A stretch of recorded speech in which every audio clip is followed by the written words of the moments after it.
and welcome to CBL. I am Manvendra Singh Mangat and we are discussing legal reasoning for CLAT. और इस series में हम बात कर रहे हैं constitutional setup and political setup के बारे में. सो वी मूव फर्दर और आज का हमारा important topic centre state relations और इसके जितने भी ऑफशूट्स टॉपिक हैं in the constitution itself. Now we move to that centre state relations. So if we talk about the India as a country, किस तरह से इमर्ज हुआ है. सो India as per the constitution is a union of states. So all the states are coming together और India इससे establish होता है. हालांकि अगर हम टेरिटरी ऑफ इंडिया की बात करें तो इसमें यूटीज भी शामिल हैं, लेकिन जब हम टर्म यूज करते हैं union of states, that means only the states. तो सारे स्टेट मिलके एक मुल्क बना रहे हैं. लेकिन यहां पे ये याद रखना है कि अमेरिका की तरह we are not a result of contract. States ने आपस में कोई कॉन्ट्रैक्ट नहीं किया. स्टेट्स ऑर्गेनिकली हिस्टोरिकली ही इंडिया का ही पार्ट थे. सो फाइनली स्टेट्स के कमिंग टुगेदर और इंडिया बन जाता है. लेकिन यहां पे ये भी ध्यान रखना है कि हम स्टेट्स बनाने के लिए नहीं बैठे हैं. कॉन्स्टिट्यूशन में target India as a country focus है, स्टेट्स के ऊपर नहीं है. सो स्टेट, अगर हम अंबेडकर साहब की बात को रिआइट्रेट करें तो India is divided into states just because of administrative convenience. इतने बड़े मुल्क को चलाने के लिए कोई एक सेंट्रल अथॉरिटी और सिर्फ उसी के थ्रू हम रूल चलाएं, ये एक मुश्किल काम है. तो हमने इसके लिए फेडरलिज्म अपनाया है. सो फेडरलिज्म क्या चीज है?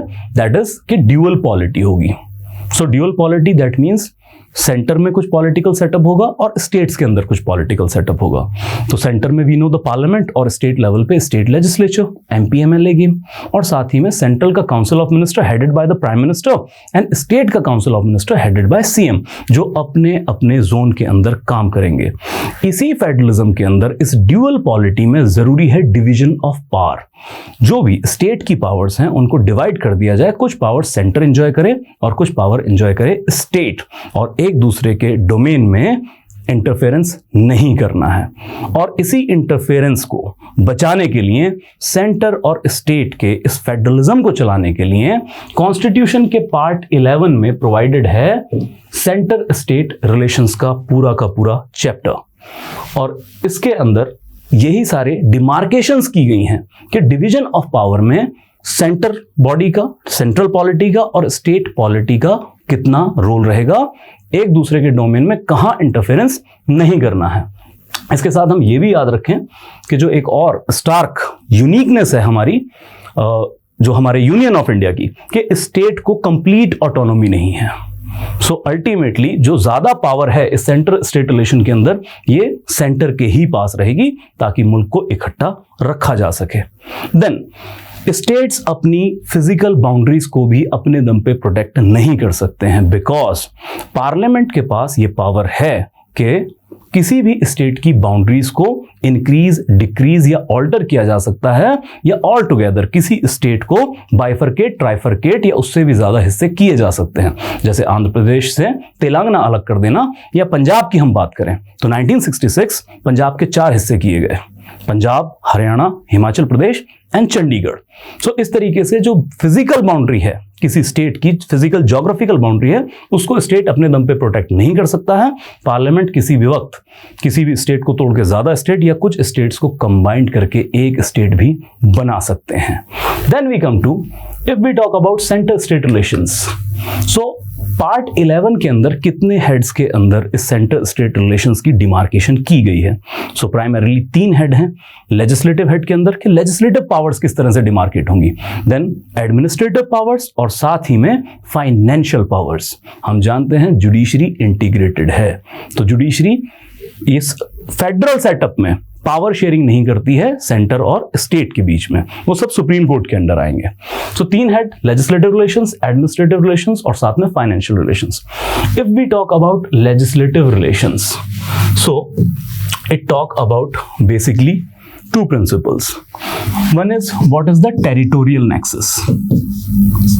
What is the territorial nexus of center and state legislative powers? And second point is, what is the subject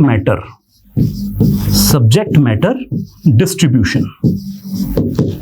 so territorial nexus पे बहुत क्लीन है कॉन्स्टिट्यूशन कि स्टेट की जो लॉ मेकिंग पावर है वो जो टेरिटोरियल ज्योग्राफी है स्टेट की, सिर्फ उसी के बारे में लॉ बना सकती है एक स्टेट। सो जैसे पंजाब, सिर्फ पंजाब की टेरिटरी के बारे में ही पंजाब की लेजिस्लेटिव असेंबली लॉ बना सकती है, हरियाणा के बारे में नहीं बना देंगे।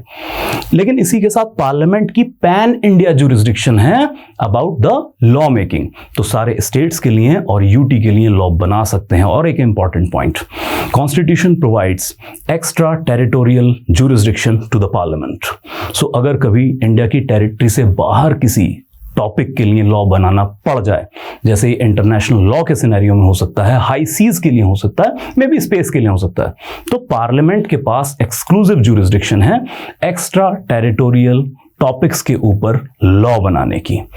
सो territorial nexus clear. Then it comes to subject matter view. अब सब्जेक्ट मैटर व्यू के लिए सब्जेक्ट्स को बाइफरकेट कर दिया गया। भाई यही आप डिसाइड कर दें कॉन्स्टिट्यूशन के अंदर कि किस टॉपिक पे सेंटर कानून बनाएगा और किस टॉपिक पे बनाएगा स्टेट। जब सब्जेक्ट मैटर डिवाइड हो जाएंगे तो झगड़े की तो कोई वजह नहीं बचती है। तो इसके लिए हमारे पास है शेड्यूल 7, कॉन्स्टिट्यूशन का शेड्यूल 7, और 3 लिस्ट प्रोवाइड हैं। 3 लिस्ट, पहली है यूनियन लिस्ट, दूसरी है स्टेट लिस्ट और तीसरी है concurrent list. So basically topic divide कर दिए गए हैं। 98 टॉपिक्स इस वक्त हैं यूनियन लिस्ट के अंदर, 59 टॉपिक्स हैं स्टेट लिस्ट के अंदर और 52 टॉपिक्स हैं कॉन्करेंट लिस्ट के अंदर। सो यूनियन लिस्ट के 98 टॉपिक्स पे एक्सक्लूसिवली सिर्फ पार्लियामेंट लॉ बना सकती है, स्टेट उन टॉपिक्स को टच नहीं करेंगे। ये ज्यादातर नेशनल इंपॉर्टेंस वाले टॉपिक हैं, like defence.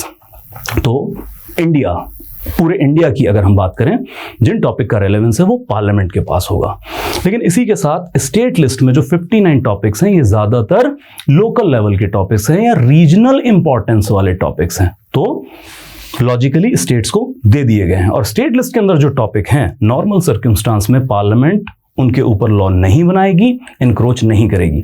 Extra ordinary circumstance like national emergency, president rule या फिर राज्यसभा के स्पेशल रेजोल्यूशन से पार्लियामेंट को ये पावर मिल सकती है कि कुछ स्पेशल चैलेंजेस के दौरान या कुछ स्पेशल सर्कमस्टांस के पर्पस को सॉल्व करने के लिए पार्लियामेंट स्टेट टॉपिक पे इंक्रोच कर सकती है, तो वो एक्स्ट्रा ऑर्डिनरी सर्कमस्टांस है। बट नॉर्मल सर्कमस्टांस में स्टेट टॉपिक को टच नहीं करेंगे पार्लियामेंट्री अथॉरिटी, जैसे कि police. So police is a state topic. Likewise हम सुनते हैं कि Punjab police, Haryana police, Delhi police. Indian police जैसा कोई कॉन्सेप्ट नहीं है, ये साउथ इंडियन फिल्मों के अंदर होता है। देन वी कम टू, जब मैटर टोटली डिवाइड हो चुके हैं तो फिर तो झगड़े की कोई वजह होनी नहीं चाहिए। सो आर्टिकल 31 जो हमने सुप्रीम कोर्ट का ओरिजिनल जुरिस्डिक्शन देखी थी, तो वहां पे ओरिजिनल जुरिस्डिक्शन जिसके अंदर सेंटर स्टेट या स्टेट वर्सेस स्टेट के केसेस जाते हैं, हम उम्मीद करते हैं कि बहुत कम केसेस वहां पहुंचेंगे। लेकिन जब तक झगड़ा ना हो हमें मजा कहां आता है, लाइटली कह रहा हूं। सो एक और लिस्ट है कॉन्करेंट लिस्ट। सो कॉन्करेंट लिस्ट के साथ रूल ये है, इन 52 टॉपिक्स पे सेंटर भी लॉ बना सकता है और स्टेट्स भी लॉ बना सकते हैं, like education, like administration of justice, weights and measures. So इन टॉपिक पे दोनों कानून बनाएंगे, तो ये तो झगड़े की वजह हो गई और कंफ्यूजन भी हो गया, फिर डिमार्केशन किस काम का। लेकिन यहां पे भी कॉन्स्टिट्यूशनल जो रूल है, फिलॉसफी है, वो बिल्कुल क्लियर है। इन दोनों टॉपिक्स पे, इन कॉन्करेंट लिस्ट वाले टॉपिक पे दोनों अथॉरिटी सेंटर स्टेट लॉ बना सकते हैं। लेकिन अगर किसी सूरत में किसी एक टॉपिक पे सेंटर और स्टेट दोनों ने लॉ बना दिया, तो रूल कहता है लागू होगा सिर्फ और सिर्फ सेंटर का लॉ। स्टेट लॉ को कॉम्प्रोमाइज करना पड़ेगा up to the repugnancy of central law. State का लॉ जितना कॉन्ट्राडिक्ट करेगा सेंटर के लॉ को, उतना पोर्शन स्क्रैप डाउन कर दिया जाएगा, वो लागू नहीं होगा, सेंटर का ही लॉ लागू होगा। तो कॉन्स्टिट्यूशनल स्कीम यहां पे भी बिल्कुल क्लियर है। लेकिन इस सब को पढ़ने के बाद हमने सीखा क्या? सीख हमें ये मिलती है कि ऑब्जर्व करने वाली बात यह है कि लेजिस्लेटिव अरीना में centre is having clear cut upper hand. आप टॉपिक ही देखें तो स्टेट में 59 और यूनियन लिस्ट में 98 टॉपिक हैं, और अगर हम 52 टॉपिक में जिसमें यूनियन का अपर हैंड है इसको भी ऐड कर दें तो डबल से भी ज्यादा टॉपिक्स हैं सेंटर के पास लॉ मेकिंग के लिए। State is having limited topic to make law upon. और इसके साथ जिसे कहते हैं कि सोने पे सुहागा होना, वो ये है कि रेजिडरी टॉपिक्स अब ये भी टर्म आप याद कर लें। सो रेजिडरी टॉपिक्स जो किसी लिस्ट में मेंशन नहीं हैं, जो कहीं नहीं लिखे गए हैं, रेजिडरी हैं, इनके ऊपर लॉ बनाने की पावर है सेंटर के पास। स्टेट रेजिडरी टॉपिक के ऊपर लॉ नहीं बनाएगा, that means centre is having almost unlimited topics to make laws except these state topics. So legislative arena में सेंटर स्टेट रिलेशन के अंदर क्लियर कट अपर हैंड मिलता है सेंट्रल अथॉरिटी का, द पार्लियामेंट का। इसके साथ हम आते हैं एडमिनिस्ट्रेटिव रिलेशंस किस तरीके से हैं, दैट मींस एग्जीक्यूटिव पावर किस तरीके से इस्तेमाल की जाएंगी। मतलब कि हम बिल या एक्ट की बात नहीं कर रहे हैं, अगर कोई गवर्नमेंटल ऑर्डर है जो काउंसिल ऑफ मिनिस्टर पास करते हैं अपनी एग्जीक्यूटिव कैपेसिटी में, तो वो ऑर्डर्स किस तरीके से इंप्लीमेंट किए जाएंगे, यहां पे भी सेंटर को अपर हैंड दिया गया है। कॉन्स्टिट्यूशनल स्कीम ये कहती है कि स्टेट को अपनी एग्जीक्यूटिव इस तरीके से इस्तेमाल करनी है, एग्जीक्यूटिव पावर इस तरीके से इंप्लीमेंट करनी है कि सेंट्रल लॉज को और सेंटर के एग्जीक्यूटिव ऑर्डर्स को इंप्लीमेंट होने में सहूलत मिले, उसको इंपीड ना करे, ऑब्स्ट्रक्ट ना करे। सो द फिलॉसफी सेज के स्टेट की executive power will supplement the centre's executive power. For example अगर हम बात करें एग्जीक्यूटिव ऑर्डर्स की, demonetisation was a executive order. अब ये क्लियर कट सेंटर का ही है कि वो करेंसी को लेकर डिसीजन आरबीआई की हेल्प से ले सकते हैं।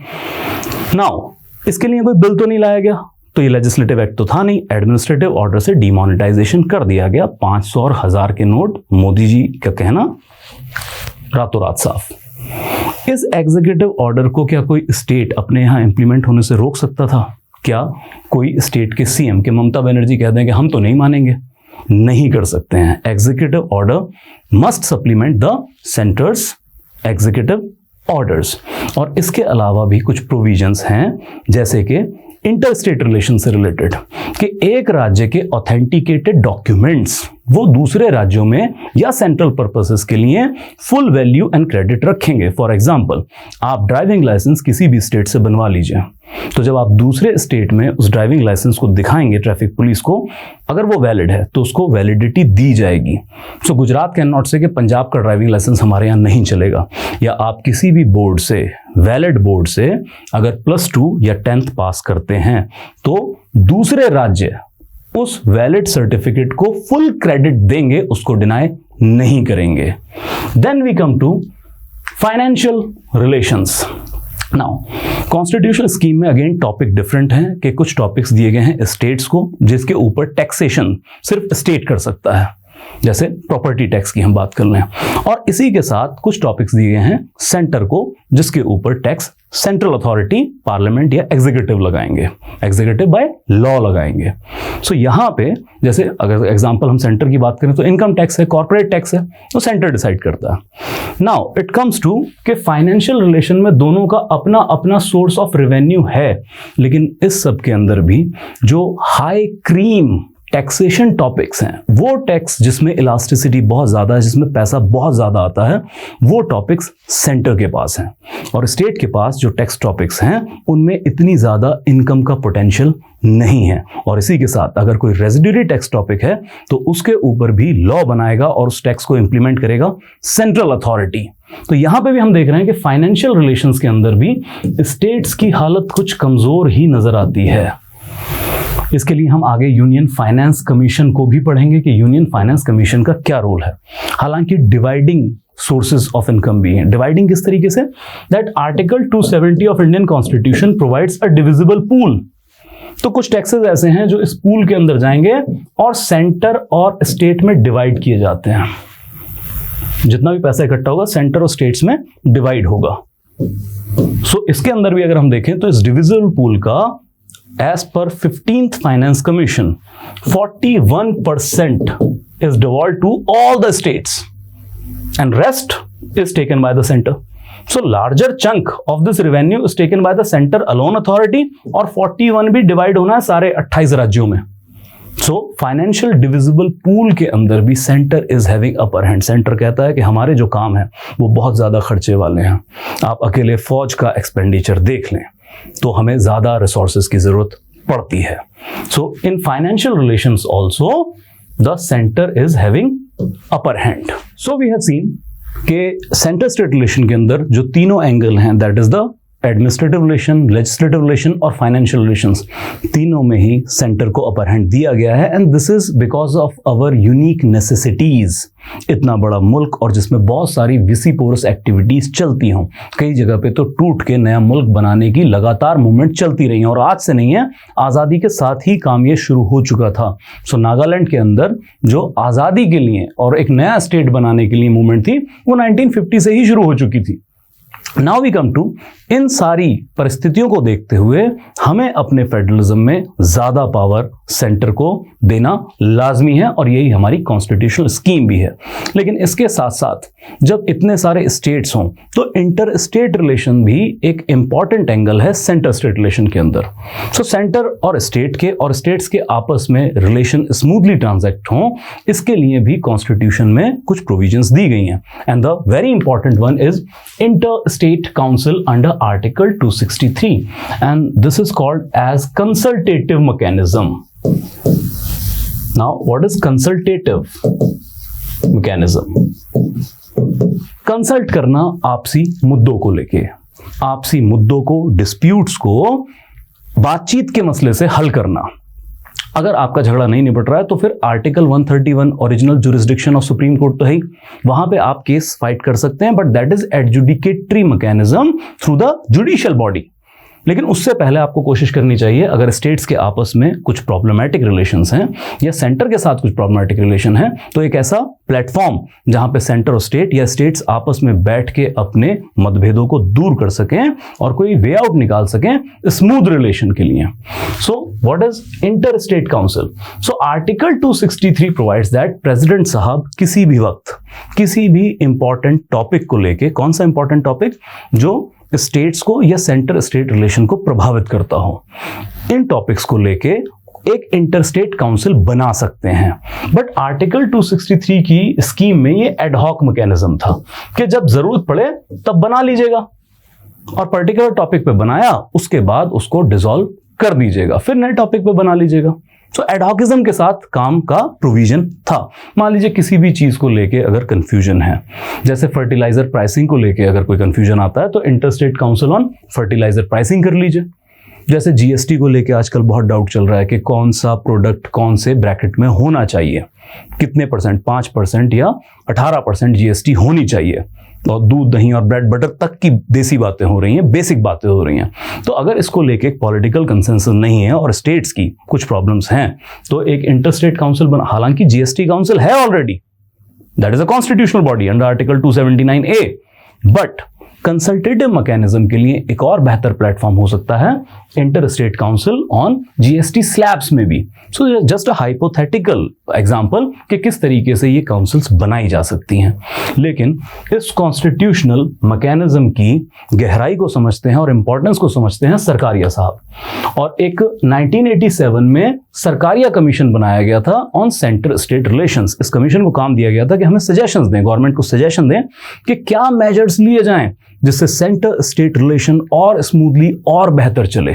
और इन्होंने एक पॉइंट जो बहुत इंपॉर्टेंट दिया वो ये था कि एक permanent inter state council establish कर दीजिए। सो वही आर्टिकल 263 में जो एडहॉकिज्म चल रहा है, एडहॉकिज्म खत्म करें और एक परमानेंट इंटर स्टेट काउंसिल बना दीजिए। सो उसके मेंबर्स डिसाइड आगे हम कर लेंगे, जो किया हुआ है। गवर्नमेंट ने 1990 से शुरुआत की थी। सो 1990 में, इसको पहले देख लेते हैं, गवर्नमेंट ने क्या किया, एक परमानेंट इंटर स्टेट काउंसिल बना दिया सरकारिया कमीशन की रिपोर्ट को बेस बनाते हुए।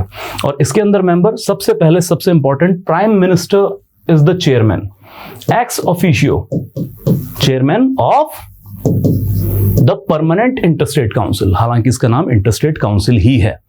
देन इसके अंदर मेंबर्स कौन होंगे, एक तो चीफ मिनिस्टर सारे स्टेट्स के, और अगर यूटीज हैं तो यूटी के भी सीएम इसके अंदर आ जाएंगे। जहां यूटी में लेजिस्लेचर है तो यूटी के सीएम इसके मेंबर हो जाएंगे। लेकिन जहां पे यूटी में सीएम नहीं है, लेजिस्लेचर नहीं है, वहां पे एडमिनिस्ट्रेटर, लाइक चंडीगढ़, तो यहाँ पे लेजिस्लेचर नहीं होता है, काउंसिल ऑफ मिनिस्टर नहीं होती, तो जो भी यहाँ के एडमिनिस्ट्रेटर होंगे वो मेंबर बन जाएंगे इंटरस्टेट काउंसिल के। And then comes 6 central cabinet ministers, 6 central के कैबिनेट मिनिस्टर्स होंगे, जैसे कि home minister, finance minister, railway minister, agriculture minister and minister related to road and transport. So इन 6 मिनिस्टर्स को मिला के, और पीएम तो यहाँ पे हैं ही, सो सारे स्टेट्स की साझेदारी हो गई है, यूटी की साझेदारी हो गई है, और सेंटर के 6 मिनिस्टर और साथ में पीएम भी एक्स ऑफिशियो चेयरमैन है। तो ये एक बेहतर प्लेटफॉर्म परमानेंटली बन जाएगा। अब इसकी मीटिंग को तय कर लिया जाए कि साल में 1 या 2 मीटिंग रेगुलर हुआ करेंगी, और फाइनली ऐसे टॉपिक चुने जाएंगे जो सेंटर स्टेट रिलेशन या इंटर स्टेट रिलेशन को प्रभावित करते हैं देशव्यापी लेवल पे, और फिर आपसी कंसल्टेशन के थ्रू उन समस्याओं के निवारण की कोशिश की जाएगी, समाधान की कोशिश की जाएगी। हालांकि ये एक्सपेरिमेंट बहुत ज़्यादा सक्सेसफुल नहीं रहा है इंडिया के अंदर। लेटली तो बहुत सारे सीएम्स ने इसमें जाना भी छोड़ दिया और अपने बिहाफ पे अपने किसी मिनिस्टर को भेज देते हैं। प्रॉब्लम ये रही कि एक दूसरे की बात सुनने से ज़्यादा बोलने में यकीन रखा गया। अपने रीजनल इंटरेस्ट को लगातार सीएम्स हाईलाइट करते रहे और एक political consensus inter state council में ज्यादातर मुद्दों पे नहीं बन पाया है। तो ठीक है, बना हुआ है, काम चल रहा है, लेकिन बहुत ज्यादा बेहतर रिजल्ट इससे नहीं आ पाए हैं। देन एक और बहुत बेहतर हमारे पास इंटर स्टेट रिलेशंस को, और उसमें सेंटर की भी पार्टिसिपेशन है, उसको संभालने के लिए एक और बॉडी हमारे पास है, जोनल काउंसिल्स। बट इसका बैकड्रॉप कॉन्स्टिट्यूशन के अंदर हमें नहीं मिलता है। सो इसका बैकग्राउंड हमें मिलता है एक एक्ट के अंदर, which is state reorganisation act 1956। So 1956 में फजल अली कमेटी की रिपोर्ट पे जब देश में स्टेट्स का रीऑर्गेनाइजेशन किया गया, जब मॉडर्न पैटर्न्स पे स्टेट्स का निर्माण किया गया, तो उसी एक्ट के थ्रू, जिस एक्ट से स्टेट्स बनाए गए थे, उसी में प्रोविजन दिया गया जोनल काउंसिल का। सो जोनल काउंसिल बेसिकली करना क्या है कि इतनी बड़ी कंट्री के सारे स्टेट्स को अगर एक प्लेटफॉर्म पे लाते हैं तो फिर दिक्कत सामने आती है, जो बाद में 1990 के बाद हमें देखने को मिली परमानेंट इंटरस्टेट काउंसिल के अंदर। लेकिन उससे पहले ही पता था कि यार इतने बड़े लेवल पे तो प्रॉब्लम आ जाएगी। दूसरा, ज्यादातर जो इंटरस्टेट रिलेशंस में प्रॉब्लम है वो है पड़ोसियों की। भाई पंजाब का क्या मसला केरला से, कोई ज्यादा तो नहीं होगा, कोई टैक्सेशन का कुछ वो हो सकता है, ज्यादा प्रॉब्लम नहीं होगा। देन अगर पड़ोसियों की प्रॉब्लम है, सो किया ये जाए कि पड़ोसियों की ग्रुपिंग करके अलग अलग ग्रुप्स बना दिए जाएं। सो क्या किया गया, इस एक्ट के साथ जोनल काउंसिल बनाने का जो प्रोविजन आया है, that is a statutory body, the zonal councils. So India को बेसिकली 5 जोन में डिवाइड कर लिया। सो क्या कर दिया, नॉर्थ, साउथ, वेस्ट, ईस्ट और एक central zone. So north zone के अंदर पड़ने वाले स्टेट्स का एक अलग से जोनल काउंसिल हो जाएगी, फिर साउदर्न स्टेट की एक अलग से जोनल काउंसिल, वेस्टर्न की अलग, ईस्टर्न की अलग, और साथ में सेंट्रल जो स्टेट्स हैं उनकी एक अलग जोनल काउंसिल हो जाएगी। तो 4-4, 5-5, 3-3 जितने भी स्टेट्स आए हैं, अब ये आपस में बैठ के परस्पर सुझाव से अपने कॉन्ट्राडिक्टिंग, कंफ्लिक्टिंग मुद्दों को रिजॉल्व कर सकते हैं। Here what is the composition. So first thing first, that जितने भी, अब वही सारी कॉम्पोजिशन है, कौन होंगे, that home minister, central government और होम मिनिस्टर। यहां पे home minister ex officio chairman है जोनल काउंसिल्स के। Then chief minister of all the states in the zone, then 2 ministers from each state in the zone. So CM भी जाएंगे और साथ में 2 मिनिस्टर और जाएंगे। Then administrator of each UT in the zone, जहां पे सीएम नहीं है। Then we discussed that Home Minister is the common chairman of all 5 zonal council. सारी zonal council के ex officio chairman Home Minister साहब ही रहेंगे। Then the zonal council will promote coordination in inter-state activities, खासकर जिससे centre को support वैसे ही मिलेगा अगर स्टेट्स में झगड़े नहीं चल रहे हैं। तो यहाँ पे क्या चीज, कुछ भी मुद्दा रख सकते हैं, टॉपिक आपसी सहमति से चुन सकते हैं। मान लीजिए पंजाब एंड हरियाणा का अगर पानी का विवाद है, इंटरस्टेट रिवर वाटर डिस्प्यूट है, तो ट्रिब्यूनल तो तब आप जाएं जब आपका मुद्दा बातचीत से सॉल्व नहीं हो सकता। सभ्य समाज, सभ्य पॉलिटी के अंदर आप ये मुद्दे आपसी सहमति से भी सुलझा सकते हैं। तो यहाँ पे जो नॉर्थ जोन जिसमें पंजाब पड़ता है, हरियाणा पड़ता है, तो आपसी बातचीत से सुलझा लें। या इसके अलावा एक दूसरे के एक्सपीरियंस से सीखना, बेस्ट प्रैक्टिसेस की रिप्रेजेंटेशन और उनको फॉलो करना। मान लीजिए किसी स्टेट ने एक जोन के अंदर पंचायती राज को लेके बहुत बेटर काम किया है, तो बाकी स्टेट कह सकते हैं कि एक दिन का प्रेजेंटेशन होगा, आप बताइए कि आपने किस तरीके से अपने पंचायती राज को स्ट्रॉन्ग किया, ताकि हम अपने यहाँ पे अपने पंचायती राज को स्ट्रॉन्ग कर सके। तो ना सिर्फ मुद्दे सुलझाएंगे, डिस्प्यूट रिजॉल्व करेंगे, एक दूसरे से बेस्ट प्रैक्टिसेस सीखने का भी एक बेहतर प्लेटफॉर्म है। अच्छे रिजल्ट्स भी आए हैं, नाकामियां भी हैं, लेकिन ओवरऑल ये पता लगा कि यार ये मैकेनिज्म ज्यादा बेटर है। तो नॉर्थ ईस्ट के लिए अलग से एक एक्ट पास करके एक नॉर्थ ईस्ट जोनल काउंसिल और भी क्रिएट कर दी गई है। सो ओवरऑल 6 जोनल काउंसिल्स हैं, लेकिन जो पहले बनी थी स्टेट रीऑर्गेनाइजेशन एक्ट 1956 से, तब 5 जोनल काउंसिल बनी थी। तो ईस्ट वाली में से नॉर्थ ईस्ट को निकाल के अलग से जोनल काउंसिल क्रिएट कर दी गई है नॉर्थ ईस्ट स्टेट्स के लिए। Then comes another important body और जिसके हाई इंप्लीकेशन है on centre state financial relations, that is union finance commission. This is a constitutional body under article 280 of the constitution. पहला जो फाइनेंस कमीशन था that was chaired by mister K C. Neogy 1951 में establish किया गया था। The president has the power to establish finance commission for 5 years, और ये future के 5 year के लिए बनाया जाता है, बैकड्रॉप के लिए तो नहीं बनेगा। सो जैसे अभी का चल रहा है, सो 20 to 25 के लिए जो 15 फाइनेंस कमीशन है। नाउ इसकी हैवी इंप्लीकेशन होते हैं on the distribution of financial resources between union and states. हम अभी आगे काम देखेंगे। इसके अंदर 5 मेंबर्स होते हैं, एक चेयरमैन होंगे और 4 अदर मेंबर्स होंगे जो फाइनेंस, इकोनॉमी, लॉ और एडमिनिस्ट्रेशन के फील्ड से लिए जाते हैं, लॉ फील्ड से भी होते हैं। देन क्या काम है इसके? सो primarily it give recommendation. First thing first, it is a recommendatory body. So finance commission doesn't decide, government of India को रिकमेंड करते हैं और फिर गवर्नमेंट ऑफ इंडिया की मर्जी है कि इनकी रिकमेंडेशन को इंप्लीमेंट करना है या नहीं करना है। So it recommend on the issue of distribution between union and state the net proceeds from the taxes। वो सारे टैक्सेस जो सेंटर और स्टेट में डिवाइड किए जाते हैं एक्सेप्ट जीएसटी, उसके लिए जीएसटी काउंसिल है अलग से, बट इससे पहले के जितने भी टैक्सेस सेंटर और स्टेट में डिवाइड किए जाते हैं उनका डिवीजन किस प्रोपोर्शन के अंदर हो ये रेकमेंड करता है यूनियन फाइनेंस कमीशन। जैसे डिविजन पूल की हम बात कर रहे हैं, डिविजिबल पूल की हम बात कर रहे हैं, तो उसमें 15th फाइनेंस कमीशन की रिकमेंडेशन के according 41%, as we discussed, 41% share is distributed among the states, सारे स्टेट्स में बांट दिया जाता है।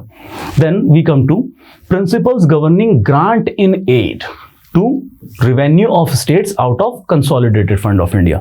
Now what we need that जो स्टेट्स का रेवेन्यू मॉडल है, हमने पहले भी देखा है कि ज़्यादा क्रीम टैक्स टॉपिक्स स्टेट को नहीं दिए गए हैं, तो स्टेट का जो रेवेन्यू जनरेशन है वो उतना काफ़ी नहीं होता है कि स्टेट के खर्चे पूरे हो सकें। सो स्टेट्स को अपने खर्चे चलाने के लिए, वेलफेयर गवर्नेंस चलाने के लिए सेंटर से ग्रांट्स आती हैं। याद रखिए हम लोन की बात नहीं कर रहे हैं, ग्रांट की बात कर रहे हैं। ये स्टेट ने यूज़ कर लेनी होती है, वापस नहीं करनी होती है। सो किस स्टेट को किस प्रिंसिपल पे ग्रांट इन एड्स दी जाएं, ये रिकमेंड करने का काम भी यूनियन फाइनेंस कमीशन का है।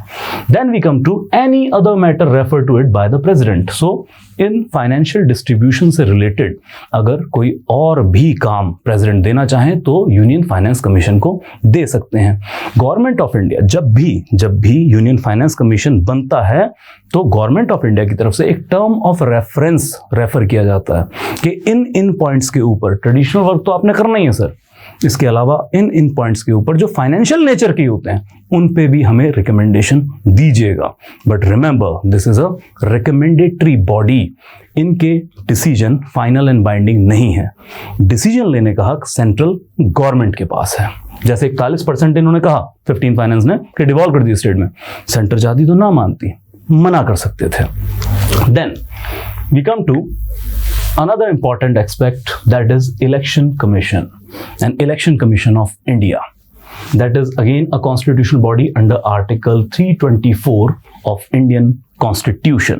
और ये हम सेंटर स्टेट रिलेशन के साथ इसलिए भी पढ़ सकते हैं या पढ़नी चाहिए क्योंकि इलेक्शन कमीशन ऑफ इंडिया ही वो बॉडी है जो एमपी के इलेक्शन भी कराती है और एमएलएस के भी कराती है। सो स्टेट में जो लेजिस्लेटिव असेंबली हैं या लेजिस्लेटिव काउंसिल्स हैं उनके इलेक्शन भी इलेक्शन कमीशन ऑफ इंडिया ही कंडक्ट कराता है और साथ में प्रेसिडेंट और वाइस प्रेसिडेंट का इलेक्शन तो कंडक्ट कराना ही है। Then what is the composition of central election commission और election commission of India? So constitution में प्रोविजन था कि एक चीफ इलेक्शन कमिश्नर होंगे और सीईसी चीफ इलेक्शन कमिश्नर, और इसके अलावा प्रेसिडेंट टाइम टू टाइम जितने कमिश्नर चाहें एक्स्ट्रा अपॉइंट कर सकते हैं। सो 1988-89 तक तो ये सिंगल मेंबर कमीशन था। 89 में इसको 2 इलेक्शन कमिश्नर और प्रोवाइड किए गए, बीच में थोड़ा टाइम ड्रॉप किया। 1992 ऑनवर्ड्स अब ये 1+2 मतलब एक चीफ इलेक्शन कमिश्नर होते हैं और साथ में 2 इलेक्शन कमिश्नर्स भी अपॉइंट किए जाते हैं। कौन अपॉइंट करता है? गवर्नमेंट अपॉइंट करती है, मतलब प्रेसिडेंट के हाथ में है appointment, but we know president के बैक एंड में काउंसिल ऑफ मिनिस्टर डिसीजंस ले रहे हैं। अब यही एक बड़ी वजह है, जैसे अगर अभी आप न्यूज़पेपर्स पढ़ रहे हैं तो इलेक्शन कमीशन के अंदर इलेक्शन कमिश्नर की अपॉइंटमेंट को लेके सुप्रीम कोर्ट में केस फाइल कर दिया गया है और सुप्रीम कोर्ट ने सारे रिलेटेड डॉक्यूमेंट्स मांगे हैं कि ये जो अपॉइंटमेंट आप कर रहे हैं इसकी प्रोसेसिंग कैसे की गई है, 24 घंटे के अंदर सारी फाइल कैसे क्लियर हो गई एक पर्टिकुलर आईएएस ऑफिसर की, और उसको आप सारे प्रोटोकॉल्स को वायलेट करते हुए किस तरीके से, अगर प्रोटोकॉल वायलेट हुए हो तो तब चेक होगा ना जब फाइल्स आएंगी, तो कैसे आप इलेक्शन कमिश्नर अपॉइंट कर सकते हैं। सो ये लगातार डिबेटिंग इशू रहता है कि गवर्नमेंट अपनी गुड बुक्स के अंदर जो शामिल लोग हैं उनको यहाँ पे अपॉइंट करती है। और क्यों करती है? क्योंकि गवर्नमेंट जो रूलिंग पार्टी की है, रूलिंग पार्टी को फिर से इलेक्शन लड़ना होगा, तो उम्मीद करते हैं कि चाहे स्टेट के इलेक्शन है चाहे सेंटर के इलेक्शन है, इलेक्शन कमीशन से कुछ रिबेट्स मिल सके, कुछ अपने फेवर के अंदर रूल या फिर प्रोसीजर मिल सके। Now the thing is this कि appointment is in the hands of the government of the day, central government. अब क्या क्या काम करते हैं? जैसे हमने कहा कि मेन काम तो इनका है प्रेसिडेंट, वाइस प्रेसिडेंट और साथ में एमपी, लोकसभा राज्यसभा और एमएलए और एमएलसी का इलेक्शन कराने के लिए। याद रखिए पंचायती election, municipality election election commission of India नहीं कराता है, उसके लिए स्टेट इलेक्शन कमीशन है, that is also a constitutional body but under article 243K, separate body for local elections या फिर हम कहें लोकल बॉडीज के इलेक्शन के लिए। Now it comes to preparation of electoral rolls. तो जो आपकी वोटर लिस्ट, और अगर आप अडल्ट हो चुके हैं और आपका नाम वोटर लिस्ट में है तो वो वोटर लिस्ट जिसको कहते हैं इलेक्टोरल रोल्स, तो उसको किसकी अथॉरिटी के अंडर बनवाया जाता है? इलेक्शन कमीशन ऑफ इंडिया की अथॉरिटी के अंदर।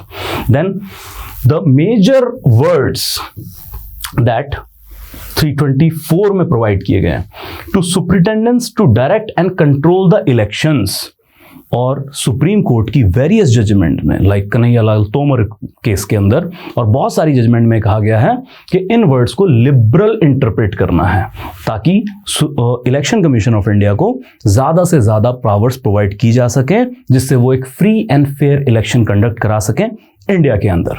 Then it also recognise the political parties कि कौन सी पार्टी स्टेट पार्टी होगी, कौन सी नेशनल पॉलिटिकल पार्टी होगी। Then also allotment of symbols to them, like हम देखते हैं ना कि अलग अलग पॉलिटिकल पार्टी के सिंबल हैं, कोई झाड़ू, कोई कमल का फूल, तो कोई ओपन हैंड। तो ये जो इलेक्शन सिंबल पर्टिकुलर पार्टी को प्रोवाइड करने की बात है वो भी इलेक्शन कमीशन ऑफ इंडिया की अथॉरिटी के अंदर ही किया जाता है। Then we come to conducting election for the office of, as we discussed, the president and vice president. Then chief election commissioner is an independent of executive. ये executive का part नहीं है, सरकार का पार्ट नहीं है, और इंडिपेंडेंट ऑटोनॉमस तरीके से काम करते हैं क्योंकि इलेक्शन कमीशन को इंडिपेंडेंट होना बहुत लाजमी है ताकि इलेक्शन के दौरान अगर रूलिंग पार्टी भी कुछ गलत काम करती है तो उसको भी पनिश किया जा सके। बट हमने ये बात की है क्योंकि अपॉइंटमेंट गवर्नमेंट के हाथ में है तो autonomous character is always in question. Then independence का एक प्रोविजन ये था कि जो सीईसी हैं इनका removal is same as a जज of supreme court is removed, ताकि एक सिक्योरिटी टू टेन्योर दिया जा सके कि सरकार प्लेजर ऑफ प्रेसिडेंट के रास्ते आपको हटा नहीं पाएगी। अगर हटाना है तो फिर आपको सुप्रीम कोर्ट के जज वाला, जो कि पार्लियामेंट के अंदर एक रेजोल्यूशन के थ्रू हटाए जाते हैं, जो कि बहुत टफ प्रोसीजर है, हमने जुडिशरी में कवर किया था, उसके थ्रू हटाया जाएगा। आप सिक्योरिटी ऑफ टेन्योर एंजॉय करें और जो डिसीजन आपको लेने इंडिपेंडेंटली लें, चाहे वो रूलिंग पार्टी के ही खिलाफ क्यों ना हो, स्टेट या सेंटर के अंदर। लेकिन इसी के साथ जो इलेक्शन कमिश्नर हैं उनको रिमूव करने का प्रोसेस ये है that election commissioner can be removed by the president on the advice of CEC. तो सीईसी अगर लिख के दे दें कि भाई ये 2 इलेक्शन कमिश्नर या इनमें से एक ढंग से काम नहीं कर रहा, इसको हटा दीजिए, तो प्रेसिडेंट साहब इलेक्शन कमिश्नर को हटा सकते हैं। Again, if we are talking about president, in real decision making is done by the central government, council of minister headed by the PM. Now, अब CEC के लिए अलग प्रोसीजर है, EC के लिए अलग प्रोसीजर है, जबकि पावर सेम है। In the famous case of T.N. Seshan versus Union of India in 1995, the Supreme Court held that CEC के पास, चीफ इलेक्शन कमिश्नर के पास, इलेक्शन कमिश्नर के मुकाबले कोई एक्स्ट्रा पावर नहीं है। और अगर इलेक्शंस को लेके डिसीजन मेकिंग के वक्त कोई डिफरेंस ऑफ ओपिनियन आ जाता है among the members of election commission of India, then matter will be decided by the majority votes. 3 लोग हैं, वोट कर लें, जिस तरफ 2 हुए वो डिसीजन ले लिया जाएगा। सो सीईसी कोई एक्स्ट्रा पावर एंजॉय नहीं करते हैं। और इन सारी परिस्थितियों को समझने के बाद हम एक चीज ये समझ चुके हैं कि बहुत इंपॉर्टेंट है, सिर्फ ये नहीं कि पोस्ट के साथ क्या पावर्स अटैच है, उससे भी इंपॉर्टेंट ये है कि पोस्ट पे कौन व्यक्ति है। अगर टीएन सेशन जैसे लोग हैं, ये इंडिया के चीफ इलेक्शन कमिश्नर रह चुके हैं and one of the finest chief election commissioner India ever produced. Once he famously remarked that I eat politicians for my breakfast. The symbolism for what, कि अगर कोई पॉलिटिशियन रूल तोड़ता है, election commission of India के norm के खिलाफ जाके काम करता है, तो मैं 1 मिनट नहीं लगाता हूं उसके खिलाफ एक्शन लेने में, और election can result in even disqualification या इलेक्शन लड़ने से रोक पे। सो आई ईट पॉलिटिशियंस। लेकिन इस तरह की रिमार्केबल पर्सनैलिटी हमें ज़्यादा नहीं मिली हैं।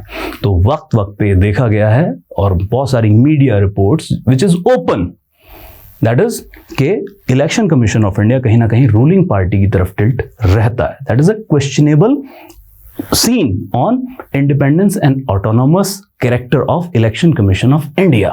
Our next topic is emergency provisions which is provided under part 18 of the Indian Constitution। और ये भी सेंटर स्टेट रिलेशन से इसलिए ज़्यादा रिलेट कर पाता है बिकॉज इमरजेंसीज के दौरान सेंट्रल गवर्नमेंट के पास ज़्यादा पावर्स आ जाती है। नॉर्मल सिनेरियो से ज़्यादा पावर एंजॉय करता है centre during the emergencies. 3 type की इमरजेंसीज प्रोवाइडेड है कॉन्स्टिट्यूशन के अंदर, national emergency, president rule in the state and then financial emergency. और इमरजेंसी प्रोविजंस लाने का मकसद ये था कि नॉर्मल सर्क्यूमस्टांसेस जब तक हैं तब तक सेंट्रल गवर्नमेंट नॉर्मल पावर से काम चला सकती है।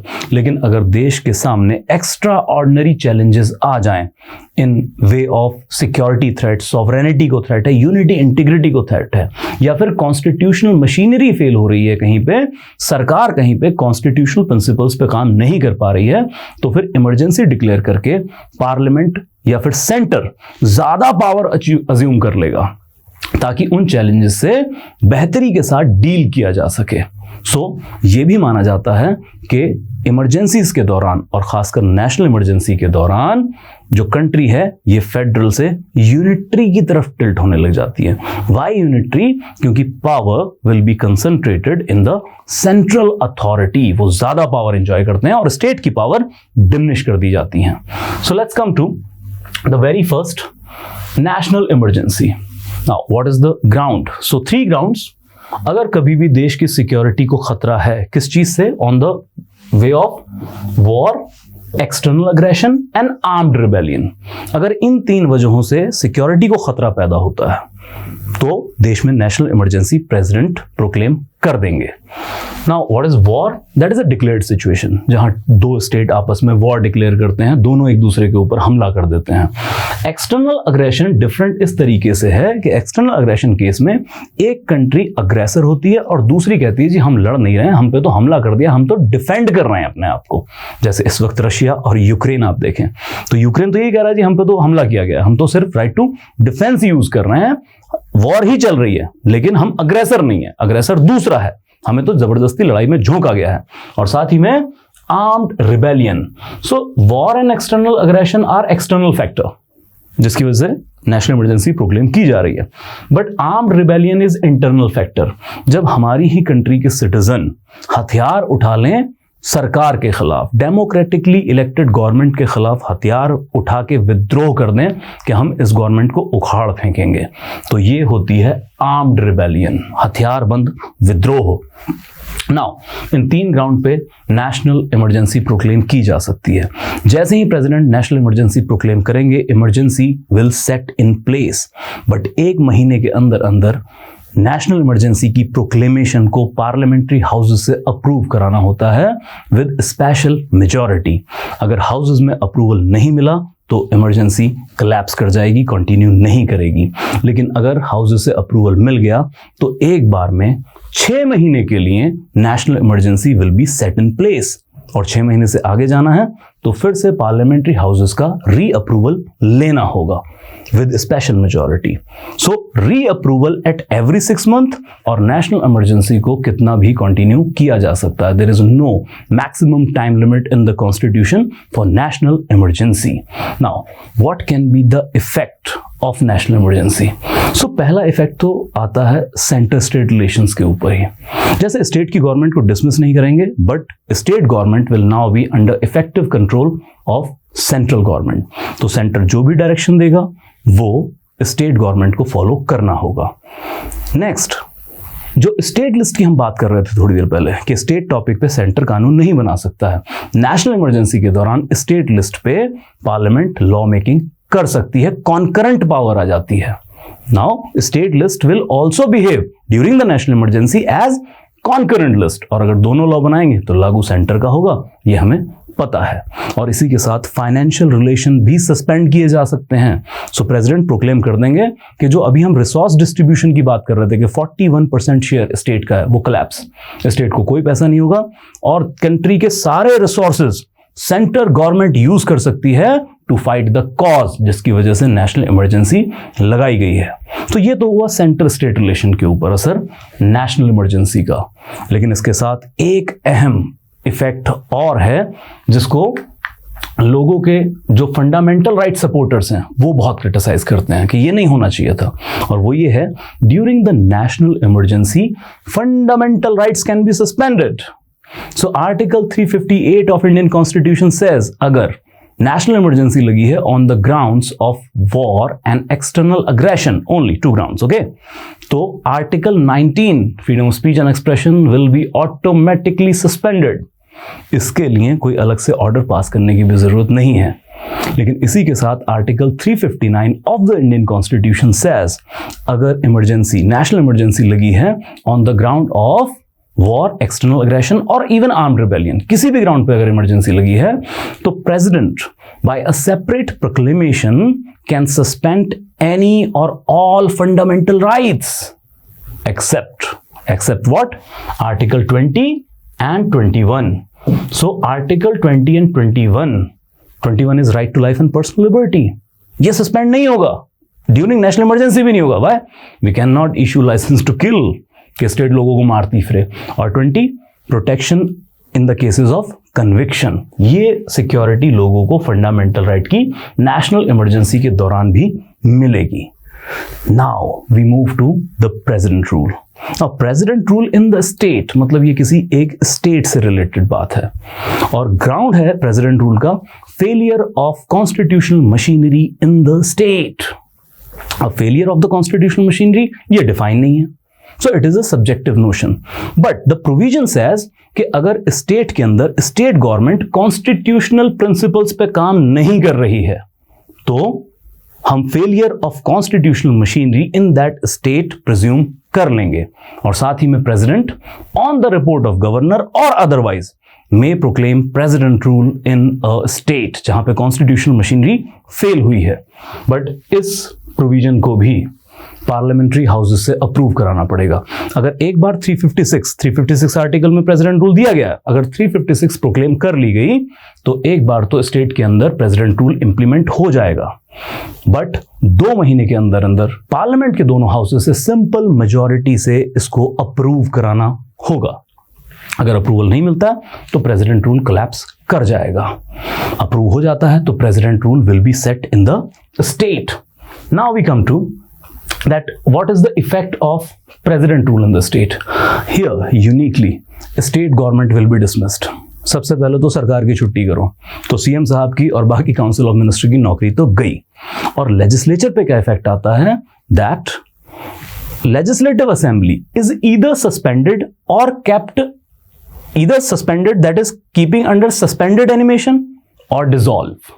तो या तो विधानसभा को डिसॉल्व कर देंगे, आपकी छुट्टी, नए इलेक्शन की तैयारी कीजिए, या फिर कुछ टाइम के लिए सस्पेंडेड एनिमेशन, तो विधानसभा काम नहीं करेगी। In any case legislative house is not working, चाहे वो डिसॉल्व है चाहे वो सस्पेंडेड है, और इन एनी केस गवर्नमेंट तो डिसमिस हो ही चुकी है। सो स्टेट मशीनरी की छुट्टी। अब ये सारे काम कौन करेगा, ये सेंटर करेगा। एग्जीक्यूटिव रोल सेंटर ही प्ले करेगा, और अगर लॉ की जरूरत पड़ जाए तो parliament is empowered to make law for state topic in such a state. Financial relations के ऊपर क्या असर पड़ेगा, फाइनेंशियल रिलेशन सस्पेंड नहीं होने वाले हैं। स्टेट के रिसोर्सेज स्टेट के लिए ही इस्तेमाल किए जाएंगे, and centre act as a custodian for the state resources जो स्टेट के लिए यूज करने हैं। तो जो हम 41% बार बार एग्जांपल ले रहे हैं, उसका जितना भी शेयर स्टेट को जाता है जहां प्रेसिडेंट रूल लगा, उसी स्टेट के लिए खर्च किया जाएगा। और अगर बजट पास करने की नौबत आ जाए कि बजट पास होना है और स्टेट लेजिस्लेचर तो है नहीं, तो स्टेट का budget will be included in the central union budget और पार्लियामेंट के थ्रू पास कर दिया जाएगा। सो this is the president rule, but this is highly criticised provision, और इंडियन कॉन्स्टिट्यूशन का सबसे मिसयूज्ड आर्टिकल है article 356। Why? Failure of constitutional machinery defined नहीं है। सो बहुत बार बहाने बना के, अनाप शनाप बहाने बना के अनेक राज्यों में प्रेसिडेंट रूल इंपोज किया जा चुका है, और सेंटर की सब सरकारों ने किया है। जैसे तमिलनाडु में एक बार करुणानिधि साहब की सरकार ये कह के गिरा दी गई कि स्टेट के अंदर करप्शन बहुत ज्यादा है और MLAs day to day administration में बहुत ज्यादा दखल देते हैं। लेकिन सोचें कि अगर ये फेलियर ऑफ कॉन्स्टिट्यूशनल मशीनरी में आप काउंट करने लग जाएं तो इंडिया की कौन सी स्टेट में प्रेसिडेंट रूल नहीं लग जाएगा। पहला तो कहाँ करप्शन नहीं है, और दूसरा कहाँ ऐसी हालत है कि MLA day to day governance में नहीं इंटरफेयर करते हैं। किसी के खिलाफ थाने में पर्चा होने लगता है, सबसे पहले एमएलए के पास भागता है कि फोन कर दीजिए। तो ये सब जगह है, ये कॉन्स्टिट्यूशनल स्पिरिट के अकॉर्डिंग ठीक नहीं है। और क्योंकि 356 की पावर इतनी ज्यादा है कि सेंट्रल गवर्नमेंट स्टेट गवर्नमेंट को डिसमिस कर सकती है, तो अंबेडकर साहब ने भी कॉन्स्टिट्यूएंट असेंबली में कहा था that I wish this article 356 should remain a dead letter in the constitution. Dead letter means एक ऐसा खत जिसको खोल के ना पढ़ा जाए, इंग्लिश फ्रेज है, उस प्रोविजन के लिए यूज की जाती है जिसका इस्तेमाल नहीं किया जाना चाहिए unless extraordinary exceptional circumstances. So बहुत सारा मिसयूज। आजादी के बाद अब तक 125 से ज्यादा बार अनेक राज्यों में प्रेसिडेंट रूल का इस्तेमाल किया जा चुका है। पहला यूज पंजाब के अंदर हुआ था 1951 के अंदर, और सबसे ज्यादा जो किसी राज्य में लगाई गई है वो है मणिपुर। 10 बार मणिपुर में प्रेसिडेंट रूल इंपोज किया जा चुका है फॉर वन और another reason.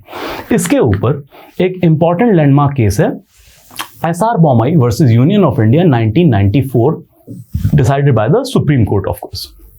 Now, what SR Bommai said in relation to use or misuse of Article 356, it says that Article 356 cannot be used only for political purposes to dismiss opposition government in the state. सिर्फ इसलिए नहीं use करना है आपने. Then there is a provision that every such proclamation must be approved by the two houses of the parliament. So parliament के approval की भी wait करें। इससे पहले कि आप हाउस को डिसमिस करें, आप प्रेसिडेंट रूल लगा दीजिए, प्रेसिडेंट साहब प्रोक्लेम कर देंगे, लेकिन हाउस को सस्पेंडेड एनिमेशन में रखिए। अगर हाउसेस अप्रूवल देते हैं, पार्लियामेंट के हाउसेस अप्रूवल देते हैं, तब आप लेजिस्लेटिव असेंबली को डिसमिस कीजिए, उससे पहले मत कीजिए। और खासकर पॉलिटिकल पर्पसेस, पॉलिटिकल वेंडेटा को सेट करने के लिए आप नहीं इस्तेमाल कर सकते हैं। For a lighter example, Punjab के अंदर आम आदमी पार्टी की सरकार है और सेंटर में बीजेपी की। अभी आम आदमी पार्टी बहुत जोर शोर से प्रचार कर रहे हैं गुजरात इलेक्शन का भी।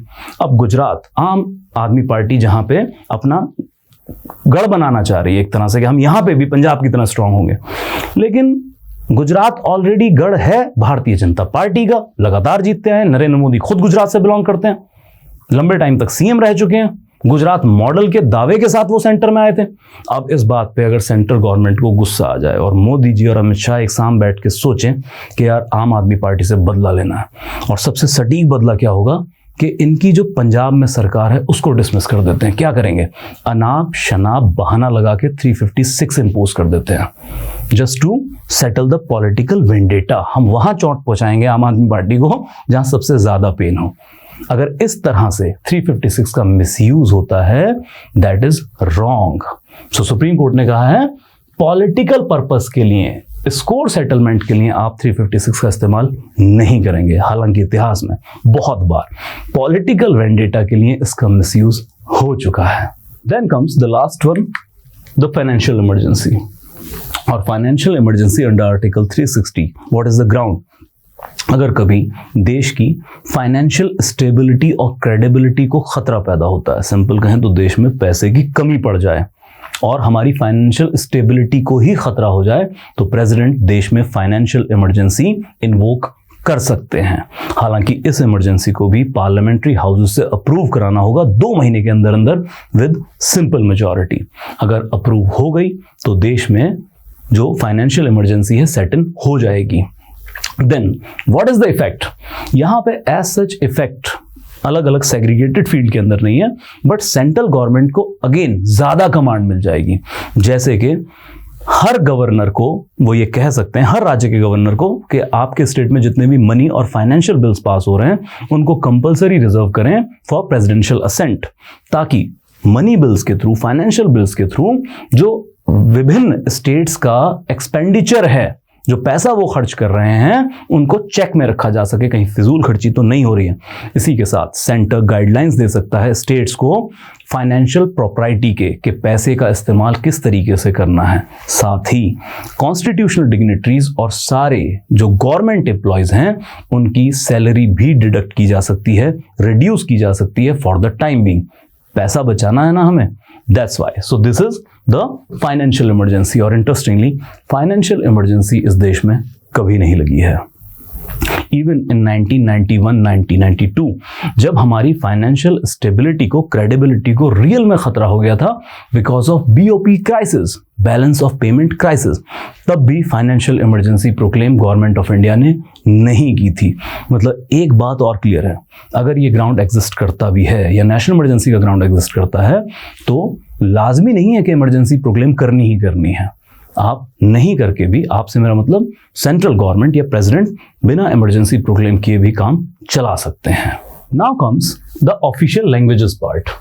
सो there is schedule 8 of Indian Constitution that provides a list of constitutionally recognized languages. Bharat की 22 भाषाएं, सिर्फ 22 भाषाएं शेड्यूल 8 में दर्ज हैं, कॉन्स्टिट्यूशनली रिकॉग्नाइज्ड हैं। सिर्फ इसलिए कहा क्योंकि भारत में अनेकों भाषाएं बोली जाती हैं, उसमें से सिर्फ 22 को चुना गया है। देन इसके अंदर लेटेस्ट एडिशन जो है वो है 92nd अमेंडमेंट 2003 के अंदर, जब 4 भाषाओं को इकट्ठे ही शेड्यूल 8 में ऐड कर दिया गया था, that is Bodo, Dogri, Maithili and Santhali. 4 भाषाएं 2003 में ऐड की गई थी, बाकी पहले से हैं। नाउ वी कम टू कि ऑफिशियल लैंग्वेजेस शेड्यूल 8 हमें समझ में आ गया। 22 भाषाओं को, 22 लैंग्वेजेस को कॉन्स्टिट्यूशनल रिकॉग्निशन है, बट इसके साथ कॉन्स्टिट्यूशन के अंदर सेंटर, स्टेट और जुडिशरी के लिए लैंग्वेजेस का क्या प्रिस्क्रिप्शन है। So plain and simple, first of all जो सेंट्रल गवर्नमेंट की ऑफिशियल लैंग्वेज है that is Hindi in Devanagari. So Devanagari in the is the script. Okay, लेकिन इसी के साथ ये कहा गया कि अगर हम ओरिजिनल कॉन्स्टिट्यूशन की बात करें कि 15 साल तक सेंट्रल गवर्नमेंट इंग्लिश से काम चला ले, क्योंकि पहले सारा काम इंग्लिश में हो ही रहा था. और इसी के साथ पास किया गया है ऑफिशियल लैंग्वेजेस एक्ट 1963, जिसमें इंग्लिश को अनलिमिटेड कंटिन्यूएशन दे दिया गया. आप जब तक चाहें तब तक इंग्लिश से काम चला सकते हैं. इसीलिए इंग्लिश लगातार मेन पार्ट बनी हुई है सेंट्रल गवर्नमेंट के सारे ऑफिशियल वर्क का भी. यहाँ पे मैं एक बात और क्लियर कर दूं, हम बात कर रहे हैं ऑफिशियल लैंग्वेज की, नेशनल लैंग्वेज की नहीं. So Hindi in Devanagari script ये सेंटर गवर्नमेंट की ऑफिशियल लैंग्वेज है. India has no national language. National language का कोई कंसेप्ट हमारे पास है ही नहीं कॉन्स्टिट्यूशन के अंदर. तो जो बार बार फेसबुक और ट्विटर पे बहसते हैं कि हिंदी नेशनल लैंग्वेज है, ऐसा कोई फैक्ट एग्जिस्ट ही नहीं करता है. This is total myth. Then states के लिए क्या प्रोविजन है? तो स्टेट के लिए प्रोविजन है कि स्टेट अपनी ऑफिशियल लैंग्वेज खुद सेलेक्ट कर लेंगे, खुद अडॉप्ट कर लेंगे, और एक से ज्यादा ऑफिशियल लैंग्वेज भी स्टेट अडॉप्ट कर सकते हैं. जैसे पंजाब के अंदर पंजाबी या फिर उत्तर प्रदेश के अंदर हिंदी रहेगी. सो डिफरेंट स्टेट अपनी स्टेट लैंग्वेज खुद डिसाइड कर लेंगे और वही ऑफिशियल पर्पसेस के लिए यूज की जा सकती है. एंड इंपॉर्टेंटली सुप्रीम कोर्ट और हाई कोर्ट की जो लैंग्वेज है दैट इज इंग्लिश. यहाँ पे इंग्लिश में ही प्रोसीडिंग्स की जाती है. हालांकि काफी डिबेट है इस चीज के ऊपर कि इस प्रोविजन को चेंज करना चाहिए. और रीजनल लैंग्वेजेस के अंदर भी सुप्रीम कोर्ट या हाई कोर्ट की कार्रवाई को आगे बढ़ाना चाहिए, जिससे लॉ का फील्ड और डाइवर्सिटी के साथ लोगों को जस्टिस प्रोवाइड कर सके. Next is amendment to the Indian Constitution. So Article 368 of Indian Constitution deals with the amendment power and the procedure, जिसके हिसाब से कॉन्स्टिट्यूशन में कोई भी चेंज लाया जा सकता है. नाउ आर्टिकल 368 प्रोवाइड्स के 3 तरीके हैं जिससे कॉन्स्टिट्यूशन बदला जा सकता है. दैट इज, पहला है सर्टेन प्रोविजंस. कुछ प्रोविजंस ऐसी हैं जो पार्लियामेंट में सिंपल मेजॉरिटी के साथ भी पास हो जाएं तो कॉन्स्टिट्यूशन में चेंज आ जाएगा. जैसे कि creation and abolition of states. तो शेड्यूल 1 में अमेंडमेंट हो या शेड्यूल 4 में अमेंडमेंट हो, ये सिंपल मेजॉरिटी से डन कर दी जाएगी. लेकिन majority of the provisions of Indian constitution, जैसे कि फंडामेंटल राइट्स, डीपीएसपी, ये पोर्शन पार्लियामेंट के अंदर स्पेशल मेजॉरिटी से जब बिल पास होगा तभी चेंज हो सकती हैं.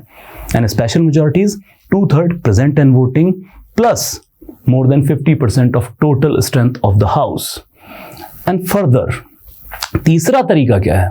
तीसरा तरीका यह है कि कुछ प्रोविजंस, और खासकर वो प्रोविजंस जो सेंटर स्टेट रिलेशन से डील करती हों, सुप्रीम कोर्ट से डील करती हों, या फिर प्रेसिडेंट वाइस प्रेसिडेंट के इलेक्शन से डील करती हों, ऐसी खास प्रोविजंस को पार्लियामेंट में दोनों हाउसेस के अंदर special majority 2/3 present and voting plus more than 50% of total strength of the house. So एक तो पार्लियामेंट्री अप्रूवल चाहिए विद स्पेशल मेजॉरिटी, और साथ में at least half of the states जब उस अमेंडमेंट को अप्रूवल देंगे अपने लेजिस्लेटिव असेंबली के अंदर with simple majority of course, तब जाके कॉन्स्टिट्यूशन की ये खास चीजों में अमेंडमेंट किया जा सकता है. So we are having 3 ways to amend the constitution under article 368 itself. और अगर हमें लर्निंग लेनी हो तो हमारा कॉन्स्टिट्यूशन अगर हम अमेंडेबिलिटी के हिसाब से देखें तो ना तो फ्लेक्सिबल है ना रिजिड है, क्योंकि हमारे पास फ्लेक्सिबल मेथड भी है लेकिन हमारे पास कंपैरेटिवली रिजिड मेथड भी है जहां हाफ ऑफ द स्टेट्स, लेकिन रिजिड वाला पोर्शन बहुत थोड़ा है, फ्लेक्सिबल वाला भी बहुत थोड़ा है. तो ज्यादा कॉन्स्टिट्यूशन का पार्ट किस मेजॉरिटी से? पार्लियामेंट की स्पेशल मेजॉरिटी से. So we have chosen a middle path. हालांकि हम जब कॉन्स्टिट्यूशन को डिटेल में पढ़ते हैं तो हम जानते हैं कि कॉन्स्टिट्यूशन में कहीं पे भी एक्सट्रीमिटी को लाइक नहीं किया गया है, या कॉन्स्टिट्यूशन हमारा एक्सट्रीम पे नहीं जाता है. ज्यादातर चीजों में we have chosen a middle path which is more balanced path. So 3 तरीकों से हमारा कॉन्स्टिट्यूशन अमेंड किया जा सकता है, and which is a unique blend of flexibility as well as rigidity. Then we come to amendability और इसकी वजह से बेसिक स्ट्रक्चर डॉक्ट्राइन की कहानी. सो मुद्दा था कि अगर पार्लियामेंट कॉन्स्टिट्यूशन में अमेंडमेंट कर सकती है तो फिर तो फंडामेंटल राइट में भी अमेंडमेंट कर सकती है, या फिर किसी भी अमेंडमेंट की वजह से क्या फंडामेंटल राइट पे अगर इफेक्ट पड़ता है तो क्या वो अमेंडमेंट लीगली वैलिड होगी? लेकिन वहीं पे हमने आर्टिकल 13 भी पढ़ा, that any law which violates or abridges the fundamental right that shall be declared unconstitutional and void. तो क्या एक अमेंडमेंट अगर फंडामेंटल राइट वायलेट करती है तो क्या वो भी अनकॉन्स्टिट्यूशनल एंड वॉइड डिक्लेयर की जाएगी? इस पे काफी लंबी डिबेट रही है। आजादी के तुरंत बाद से कॉन्स्टिट्यूशनल केसेस की एक हिस्ट्री रही है, लेकिन अगर हम लैंडमार्क केसेस की नोट करें तो लैंडमार्क केस था Golaknath versus state of Punjab, that is 1967 case. And in this landmark case, the Honorable Supreme Court held that the fundamental rights cannot be abridged by Parliament adopting a constitutional amendment. So even after the amendment, fundamental rights cannot be abridged. लेकिन इसकी वजह से कुछ ये हो गया कि fundamental right तो फिर सैक्रोसेंट है, उनको तो आप टच नहीं कर सकते हैं। देन इसी जजमेंट के बाद इंडियन पार्लियामेंट ने कुछ अमेंडमेंट्स और की कॉन्स्टिट्यूशन के अंदर। सो 24th और 25th कॉन्स्टिट्यूशनल अमेंडमेंट की गई। 1971 की हम बात कर रहे हैं, इंदिरा गांधी रिजीम थी, और 24th और 25th कॉन्स्टिट्यूशन अमेंडमेंट का एंड रिजल्ट जो था वो ये था दैट पहले तो parliament by way of amending the constitution can amend any provision of the Constitution. Rather, the Parliament is having constituent power. That means Parliament is having complete authority how to constitute this Constitution by the way of amendment itself. And further, they specially write in these amendments that Article 13 will not be applicable over Article 368. That means वो जो Doctrine of Eclipse है Article 13 के अंदर हम discuss कर चुके हैं, वो कॉन्स्टिट्यूशनल अमेंडमेंट पे लागू नहीं होगा। इसका मतलब अगर कॉन्स्टिट्यूशनल अमेंडमेंट के रास्ते कोई भी फंडामेंटल राइट वायलेशन का केस आता है तो उसको अनकॉन्स्टिट्यूशनल और वाइड डिक्लेयर नहीं किया जाएगा। So we are having Golaknath judgement जो कह रहे हैं फंडामेंटल राइट वायलेट कर ही नहीं सकते आप अमेंडमेंट के रास्ते। We are having then an amendment to the constitution के साथ हम करेंगे तो भी वैलिड होगा। तो फाइनली ये लड़ाई बहुत आगे ना जा पाए इसके लिए एक लैंडमार्क केस और आता है, that is the famous Kesavananda Bharati versus state of Kerala 1973। And this is the largest bench of the Supreme Court till date. 13 जज बेंच बनाई गई थी, 13 जजेस ने बैठ के इस केस का डिसीजन लिया था, 7-6 से जजमेंट आया था। नाउ क्या वे आउट निकाला गया? हालांकि यहां पे भी एक मिडिल पाथ तलाश करने की कोशिश की गई, जैसे कि 24वीं 25वीं अमेंडमेंट के अंदर, खासकर 24वीं अमेंडमेंट के अंदर जो कहा गया कि आपने कोई भी पार्लियामेंट बाय अमेंडिंग कोई भी प्रोविजन अमेंड कर सकती है, दैट इज ओके, आप कर सकते हैं, but parliament do not enjoy constituent power. The constituent power was enjoyed by the constituent assembly. तो उनके पास अल्टीमेट पावर थी, वो संविधान को जैसा मर्जी चाहे बना देते। बट पार्लियामेंट जो अमेंडमेंट के जरिए संविधान बनाने की बात करती है, पार्लियामेंट तो खुद अपनी पावर कॉन्स्टिट्यूशन से ड्राइव करती है। तो आप कॉन्स्टिट्यूशन को अपने हिसाब से पूरा नए तरीके से बना दें, ये पावर अमेंडमेंट के थ्रू नहीं हो सकती है। और लिमिट क्या है? जब सवाल ये पूछा गया कि कितने आर्टिकल सर पार्लियामेंट चेंज कर सकती है, कितने आर्टिकल नए ऐड करे या पुराने डिलीट कर सकती है, तो सुप्रीम कोर्ट ने कहा नंबर गेम में मत जाइए, आप कॉन्स्टिट्यूशनल स्पिरिट पे आइए। So supreme court observe that amend as you like this pious जो डॉक्यूमेंट है कॉन्स्टिट्यूशन, इसको जितना चाहते हैं उतना अमेंड कर लीजिए, but you can not violate the basic structure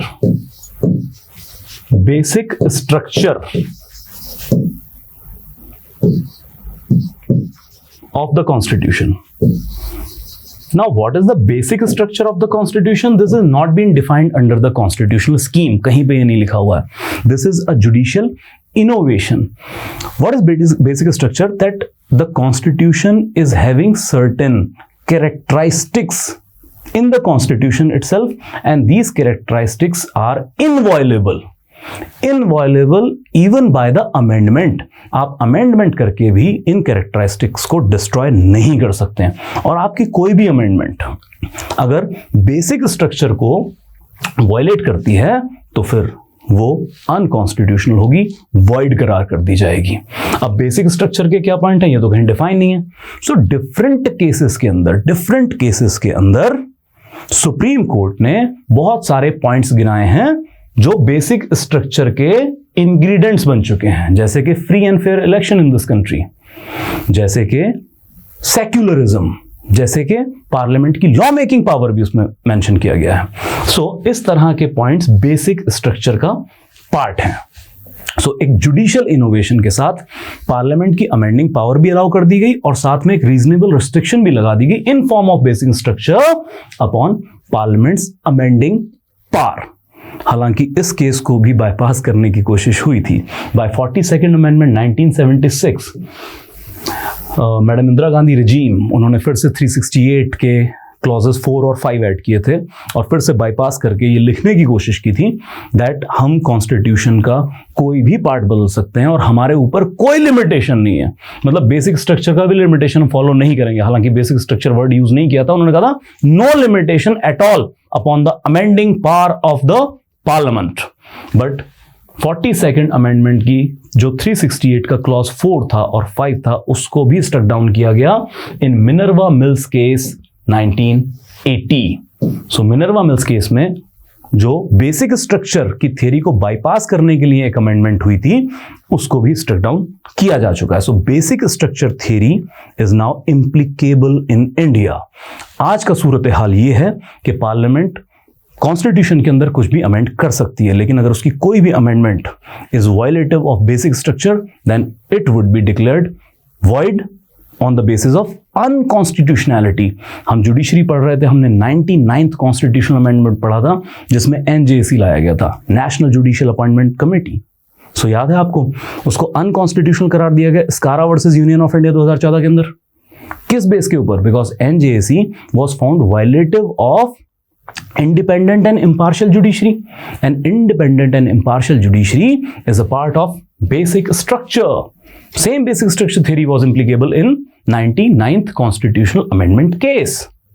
So this was all the major provisions relating to center state relation as well as amendability to the constitution. Now we go through some legal phases. One is immovable property. So ये बहुत चलता है even in criminology as well, that movable property, immovable property. So movable जो आसानी से move की जा सके, मतलब आप साथ में कैरी कर सकते हैं। But immovable property is having definition like land or other property attached to the land, permanently fixed structured with the land like houses. सो ये होगी इमूवेबल प्रॉपर्टी। वो अलग बात है कि हम जानते हैं कि आजकल टेक्नोलॉजी इतनी आ गई है कि पूरे के पूरे घर को उठा के दूसरी जगह शिफ्ट किया जा सकता है, but still the land and structure permanently attached with the piece of land is considered as immovable property in law. Then landmark decision, ये अभी थोड़ी देर पहले मैं गोलकनाथ के बारे में बात करते हुए कह भी रहा था कि landmark judgement. So what is landmark decision? Landmark judgement that means a judicial decision that significantly changes existing law. Landmark decision means कि कोई पहले से कोई रूल चला आ रहा हो, कोई परंपरा चली आ रही हो, कन्वेंशन चली आ रही हो, उसको स्टॉप करके एक नई रवायत की शुरुआत कर देना, जहां से एक नया सिस्टम ऑफ रूल, नया सिस्टम ऑफ लॉ इमर्ज करता है। That is landmark decision. Then we come to legal ethics. Now what is legal ethics? That standard of minimally accepted conduct within a legal profession. So किसी भी legal profession के अंदर कम से कम minimum acceptable conduct, standard conduct, तो उसके जो प्रिंसिपल्स होंगे that is called as legal ethics. जैसे मैं बात करूं कि कई बार हम बात करते हुए इस बारे में बात करते हैं कि what is ethics of lawyer. क्या एक एडवोकेट के, एक लॉयर के एथिक्स ये होने चाहिए कि किसी भी कीमत पे अपने क्लाइंट को बचाना ही है कोर्ट में, चाहे आप क्रिमिनल को डिफेंड कर रहे हो, चाहे झूठ बोल के आप बचाएं? No, this is not the legal ethics for an advocate. So an advocate legal ethics would be to meet the ends of justice. आपके क्लाइंट को जितनी भी लीगल रेमेडी अवेलेबल हैं, आप जितने बेहतर तरीके से अपना पक्ष रख सकते हैं, ये रखिए, ये लीगल एथिक होगा। लेकिन अगर आप कहें कि हर हाल में मुझे बस क्लाइंट बचाना है, चाहे कुछ भी हो जाए, ये लीगल एथिक नहीं होता है for an advocate. Then we come to the martial law. So what is martial law? So this is law by which during war time, अच्छा ये बिना वॉर टाइम के भी हो सकता है बट लीगल टर्मिनोलॉजी है तो war time, the army instead of the civil authority governs the country because of the perceived need of a military security. अगर कभी किसी वजह से, खासकर अगर वॉर लगी है या फिर कहीं दंगे, लॉ एंड ऑर्डर पूरी तरह से तहस नहस हो चुका है और लॉ एंड ऑर्डर इतना खराब हो चुका है कि अब सिविल ऑर्डर उसको प्रॉपरली रेगुलेट नहीं कर सकता है, पुलिस से बात नहीं बन रही है, आर्म फोर्सेस से बात नहीं बन रही है, मिलिट्री का असिस्टेंस रोल भी काम में नहीं आ रहा है, तो अब ओवरऑल इंचार्ज उस इलाके का मिलिट्री को दे दिया जाएगा। सिविल जो एडमिनिस्ट्रेशन है वो सबसाइड कर दिया जाएगा, हर चीज का इंचार्ज मिलिट्री को बना दिया जाएगा, commanding officer will take the charge of that local area, so this is called martial law. Then obstruction of justice, as plain as it is, that interference with the orderly administration of law and justice as by giving false information. This may be by giving false information or by some other obstruction created, physical obstruction may be created. So obstruction of justice, that कोई भी orderly administration है या law and justice की जो implications हैं अगर उससे interference की जाती है, that would amount to obstruction of justice. Then come official secret. Now this is very interesting, that the Official Secrets Act seek to prevent breaches of official confidence and also counter espionage and sabotage। अब OSA 1923 का act है India के अंदर, जो official secret act की इसमें बात कर रहे हैं। सो कॉलोनियल लॉ है और इसमें हर गवर्नमेंट ऑफिशियल की ये ड्यूटी है कि वो ऑफिशियल सीक्रेट्स को डाइवल्ज नहीं करेगा टू एनी थर्ड पार्टी, मतलब अपने घर वालों को भी कुछ नहीं बताएगा। ये इसलिए था कि कॉलोनियल लॉ के अंदर या कॉलोनियल रिजीम के अंदर बहुत ज़्यादा ओपेकनेस थी, जनता को कुछ बताया नहीं जाता था कि सरकार में क्या चल रहा है, एडमिनिस्ट्रेटिव ऑफिस में क्या चल रहा है। So this is called official secret and this is it's still implemented in India, although we are having RTI Act 2005। So RTI Act आने के बाद तो मैंडेट ये है कि पब्लिक ऑफिशियल ज्यादा से ज्यादा इंफॉर्मेशन पहुंचाएंगे लोगों तक, transparency, but still OSA acts और खासकर जो सेंसिटिव इंफॉर्मेशन है वो आज भी OSA के जरिए लोगों तक पहुंचने से रोक ली जाती है। और अगर कोई गवर्नमेंट ऑफिशियल डाइवल्ज करता है ऐसी सेंसिटिव इंफॉर्मेशन, सीक्रेट इंफॉर्मेशन जो ऑफिशियल सीक्रेट्स हैं, उसके खिलाफ OSA में स्ट्रिंजेंट पनिशमेंट्स भी प्रोवाइड की जाती हैं।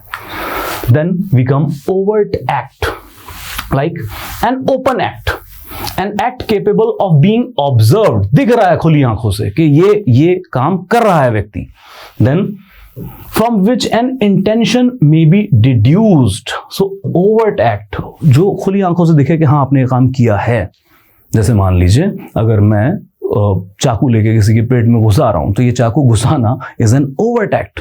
या फिर अबेटमेंट के केसेस में आप देखें, क्रिमिनल कॉन्स्पिरेंसी के केसेस में बहुत सारे ओवर्ट एक्ट पे क्रिमिनलिटी साबित की जाती है कि लाइक एक व्यक्ति था, उसको दूसरे पे बहुत गुस्सा आया था और उसने कहा मैं मार दूंगा।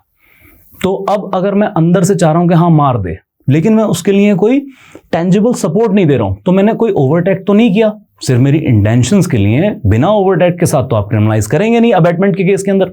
लेकिन अगर वहीं पे मैं यूं करूं कि जो A B को मारने दौड़ रहा था कि आज इसको मार ही डालूंगा, मैंने जेब से पिस्टल निकाला और A को पकड़ा दिया कि हाँ कर दो काम।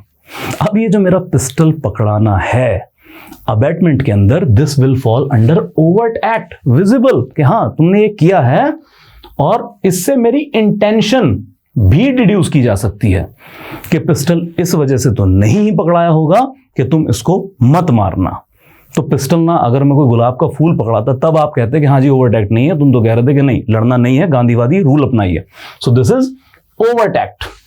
देन क्वाजी जुडिशियल एक्ट, ये बहुत ज्यादा टर्म्स अखबारों के अंदर लगातार रहती हैं। Then it means a judicial act performed by an official who is not a जज। देखिए क्वाजी याद रखिएगा, क्वाजी मीन्स पार्शियल। जिस शब्द के साथ भी ये प्रीफिक्स जुड़ा हो, इसका मतलब वो जो बॉडी है वो जो मेन वर्ड है उसके जैसा काम तो कर रही है, लेकिन बिल्कुल वो बॉडी नहीं है। जैसे मैं कहूं जुडिशियल के साथ जुड़ा हुआ है, तो कोई बॉडी एक ऐसी है जो जुडिशरी जैसा काम कर रही है बट जुडिशियल बॉडी नहीं है। That's why it is a quasi judicial, partially judicial conduct. तो बहुत सारी ऐसी बॉडीज जो जुडिशरी नहीं है, कोर्ट नहीं है, फिर भी कोर्ट जैसा काम करते हैं, उनको कहा जाता है quasi judicial bodies like tribunals in India. So tribunals किसी स्पेसिफिक टॉपिक के ऊपर बनाया जाता है, जैसे कि कैट, सेंट्रल एडमिनिस्ट्रेटिव ट्रिब्यूनल। अब एडमिनिस्ट्रेशन में इन्वॉल्व लोगों की जो प्रॉब्लम्स हैं उसको रिजॉल्व करने के लिए कैट बनाया गया है। नाउ कैट के अंदर जो एज ए जज बैठे होते हैं, कई बार ये जुडिशियल फ्रेटर्निटी से नहीं होते हैं, खुद एडमिनिस्ट्रेटर रहे होते हैं, और ऊपर से कोर्ट भी नहीं है, लेकिन फिर भी मैटर एडजुडिकेट कर रही है, लोगों के ग्रीवियांस सुन रही है और उनको रेमेडी प्रोवाइड कर रही है। So this will be considered as quasi judicial act by a quasi judicial body like tribunal. So these are the important legal phrases that we have understood, and that is all for today. Thank you so much.